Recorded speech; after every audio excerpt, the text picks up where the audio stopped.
Hi అండి. అందరూ ఎలా ఉన్నారు? బాగున్నారా? Welcome to my YouTube channel mumps recipes. ఈరోజు మన ఛానల్‌లో గుత్తి కాకరకాయ ఎలా చేయాలో చూద్దాము. దానికోసం ముందుగా కడాయి పెట్టేసుకొని ఆయిల్ అయితే వేసుకుందాము. ఆయిల్ వేడెక్కాక మన కాకరకాయలనైతే ఒక పక్క అయితే కట్ చేసుకున్నాం కదా! అవైతే వేసేసుకోవాలి. ఇవి ఫ్రై అయ్యేలోపైతే మనమైతే స్టఫ్‌లోకి కారంనైతే ప్రిపేర్ చేసుకుందామండి.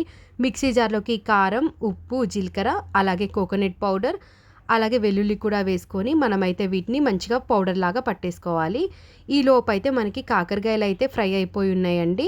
ఆ తర్వాత ఇది కొంచెం వేడి తగ్గిన తర్వాత మనమైతే ముందుగా మిక్సీ పట్టేసుకున్న కారాన్నయితే స్టఫ్ లాగా పెట్టేసుకోవాలండి ఇవన్నిట్లోకి స్టఫ్ లాగా పెట్టుకున్న తర్వాత మనం అదే కడాయిని మళ్ళీ స్టవ్ మీద పెట్టుకొని ఇందులోకైతే మనము వెల్లుల్లి అలాగే 2 ఎండుమిర్చీలు అయితే వేసుకోవాలి.